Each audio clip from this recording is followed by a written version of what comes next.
Hello, and welcome back to day 8 of reading the Bible in 52 weeks. Woo! Lord, please open my eyes and guide me so you can reveal the truth to me. Amen. Let's go.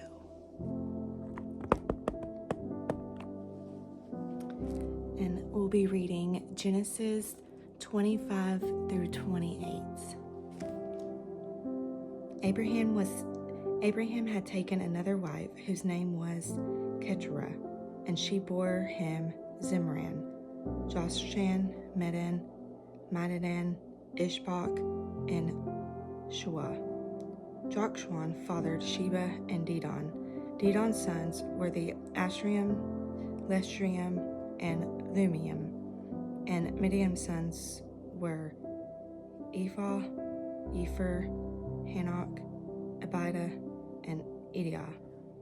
All these were sons of Keturah. Abraham gave everything he owned to Isaac. But Abraham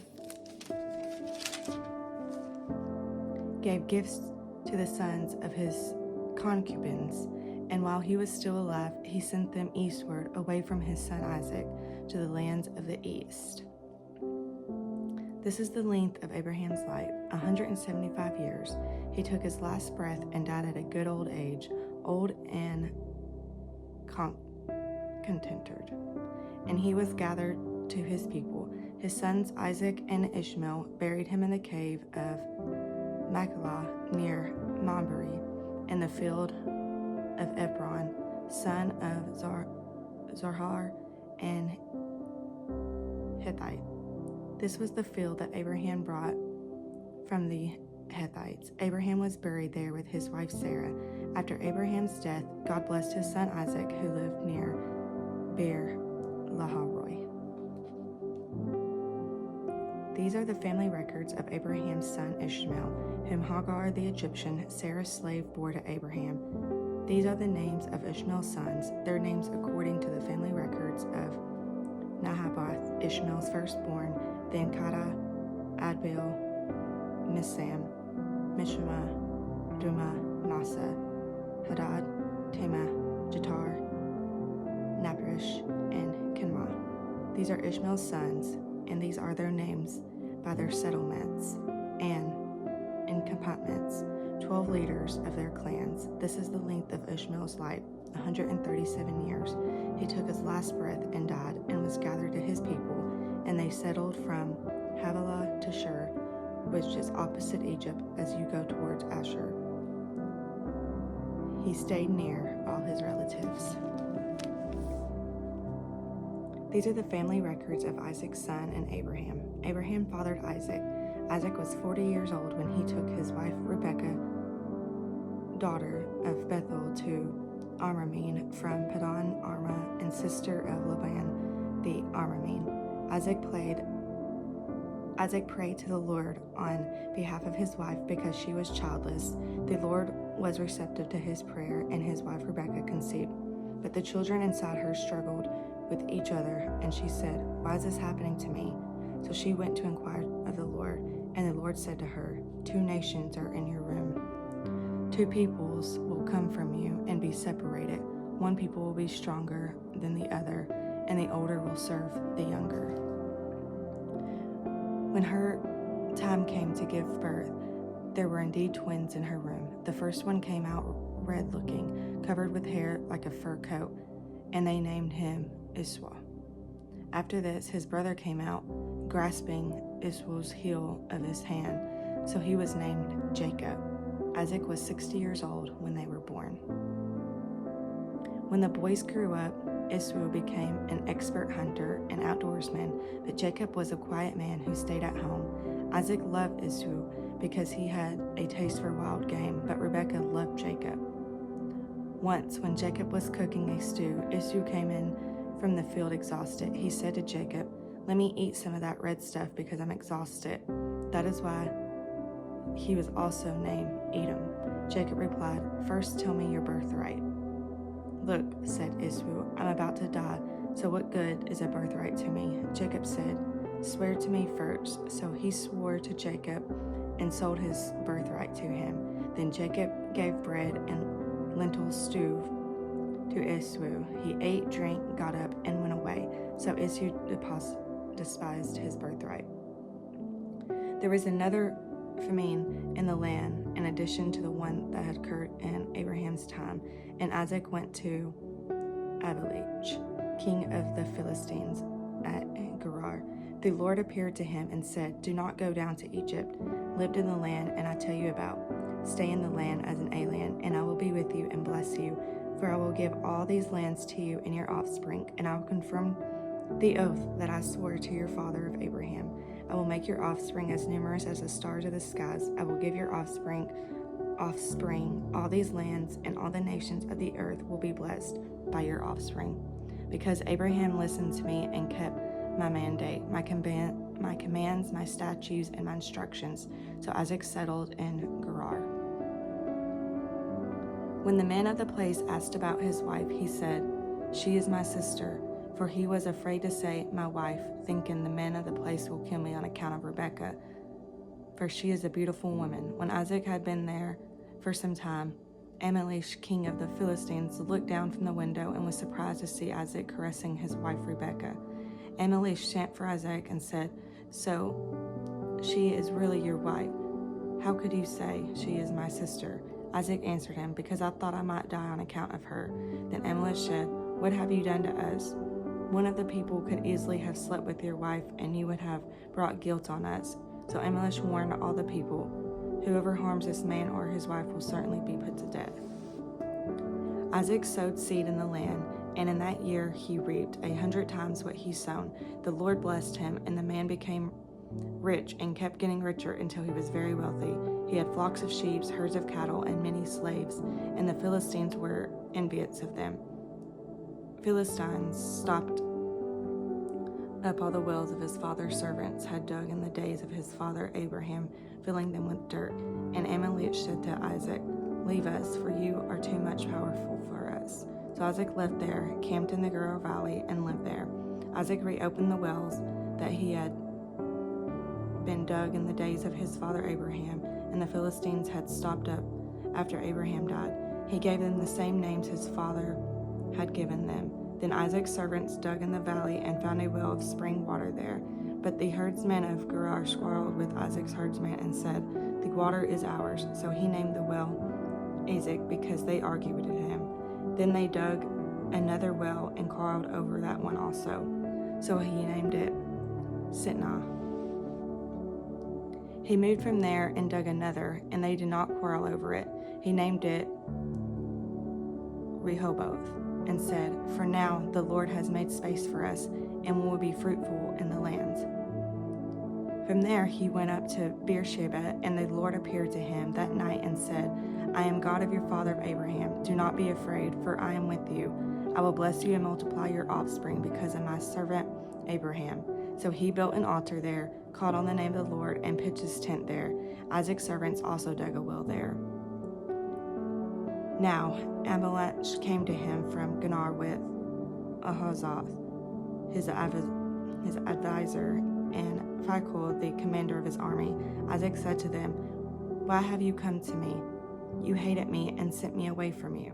They replied, we have clearly seen how the Lord has been with you. We think there should be an oath between two parties, between us and you. Let us make a covenant with you. You will not harm us, just as we have not harmed you, but have done only what was good for you, sending you away in peace. You are now blessed by my Lord. So he prepared a banquet for them, and they ate and drank. They got up early in the morning and swore an oath to each other. Isaac sent him on their way, and they left him in peace. On the same day, Isaac's servants came to tell him about the well they had dug, praying to him, we have found water. He called it Sheba. Therefore, the name of the city is still Beersheba today. When Esau was 40 years old, he took his wife's Judah's daughter of Beri the Hittite and Basemath daughter of Elon the Hittite. They made life bitter for Isaac and Rebekah. When Isaac was old and his eyes were so weak that he could not see, he called his older son Esau and said to him, "My son," and he answered, "Here I am." He said, "Look, I am old and do not know the day of my death. So now take your hunting gear, your quiver and bow, and go out in the field to hunt some game for me. Then make me a delicious meal that I love and bring it to me to eat, so that I can bless you before I die." Now Rebekah was listening to what Isaac said to his son Esau.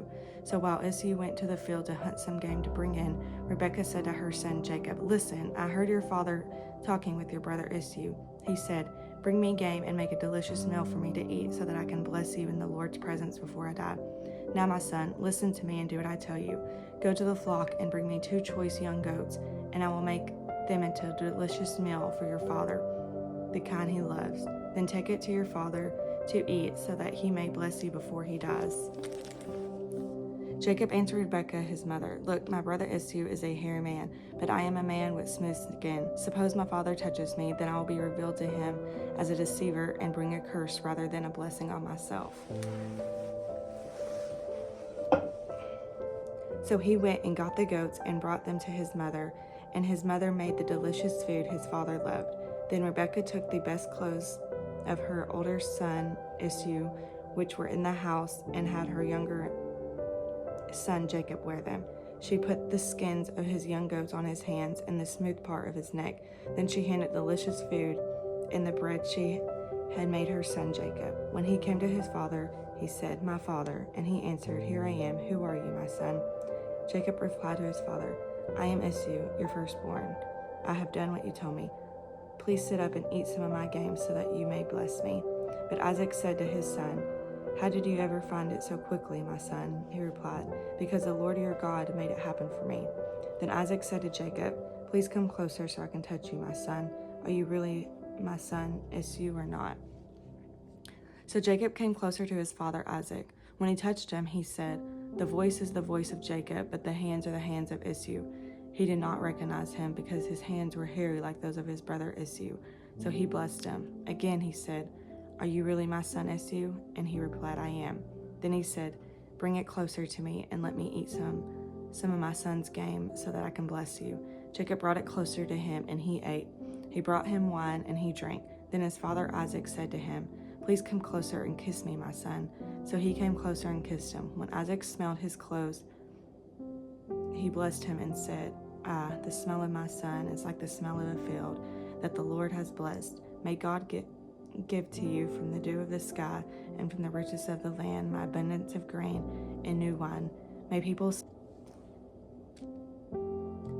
serve you and nations bow in homage to you. Be master of your relatives. May your brother's sons bow in homage to you. Those who curse you will be cursed, and those who bless you will be blessed." As soon as Isaac had finished blessing Jacob, and Jacob had left the presence of his father Isaac, his brother Esau arrived from his hunting. He had also made some delicious food and brought it to his father. He said to his father, "Let my father get up and eat some of his son's game, so that you may bless me." But his father Isaac said to him, "Who are you?" He answered, "I am Esau, your firstborn son." Isaac began to tremble uncontrollably. "Who was it then," he said, "who hunted game and brought it to me? I ate it all before you came in, and I blessed him. Indeed, he will be blessed." When Esau heard his father's words, he cried out with a loud and bitter cry and said to his father, "Bless me too, my father." But he replied, "Your brother came deceitfully and took your blessing." So he said, "Isn't he rightly named Jacob? For he has cheated me twice now. He took my birthright, and look, now he has taken my blessing." Then he asked, "Haven't you saved a blessing for me?" But Isaac answered Esau, "Look, I have made him a master over you, have given him all of his relatives as his servants, and have sustained him with the grain and new wine. What then can I do for you, my son?" Esau said to his father, "Do you have only one blessing, my father? Bless me too, my father." And Esau wept loudly. His father Isaac answered him, "Look, your dwelling place will be away from the riches of the land, away from the dew of the sky above. You will live by your sword, and you will serve your brother. But when you rebel, you will break his yoke from your neck." Esau held a grudge against Jacob because of the blessing his father had given him, And Esau determined in his heart, the days of mourning for my father are approaching, then I will kill my brother Jacob. When the words of her older son Esau were reported to Rebekah, she summoned her younger son Jacob and said to him, Listen, your brother Esau is consoling himself by planning to kill you. So now, my son, listen to me. Flee at once to my brother Laban in Haran, and stay with him for a few days until your brother's anger subsides, until your brother's rage turns away from you and he forgets what you have done to him. Then I will send for you and bring you back from there. Why should I lose you both in one day? So Rebekah said to Isaac, I'm sick of my life because of these Hittite girls. If Jacob marries someone from around here, like these Hittite girls, what good is my life? So Isaac summoned Jacob, blessed him, and commanded him, Do not marry a Canaanite girl. Go at once at Padan Aram to the house of Bethuel, your mother's father. Marry one of the daughters of Laban, your mother's brother. May God Almighty bless you and make you fruitful and multiply you so that you become an assembly of peoples. May God give you and your offspring the blessings of Abraham so that you may possess the lands where you live as a foreigner, the land God gave to Abraham. So Isaac sent Jacob to Padan Aram to Laban, son of Bethuel the Aramean, the brother of Rebekah, the mother of Jacob and Esau. Esau noticed that Isaac blessed Jacob and sent him to Padan Aram to get a wife there. When he blessed him, Isaac commanded Jacob, Do not marry a Canaanite girl. And Jacob listened to his father and mother and went to Padan Aram.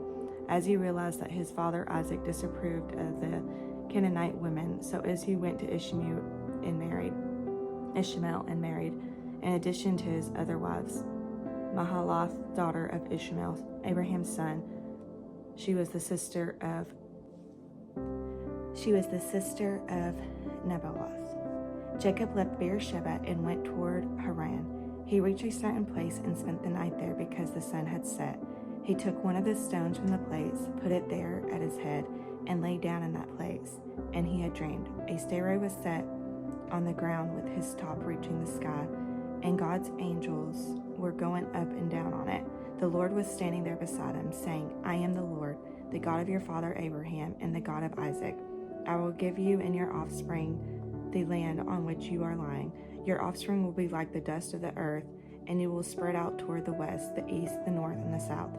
All the peoples on earth will be blessed through you and your offspring. Look, I am with you and will watch over you wherever you go. I will bring you back to the land. For I will not leave you until I have done what I have promised you. When Jacob awoke from his sleep, he said, Surely the Lord is in this place, and I did not know it. He was afraid and said, What an awesome place this is. This is none other than the house of God. This is the gate of heaven. Early in the morning, Jacob took the stone that was near his head and set it up as marker. He poured oil on top of it and named the place Bethel. Previously the city was named Luz. Then Jacob made a vow. If God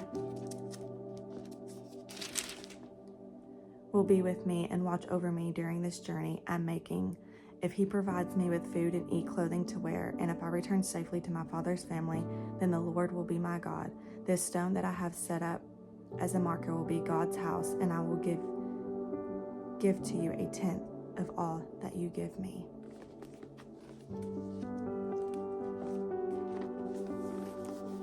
Alright guys, I will see y'all tomorrow for day 9. I hope y'all have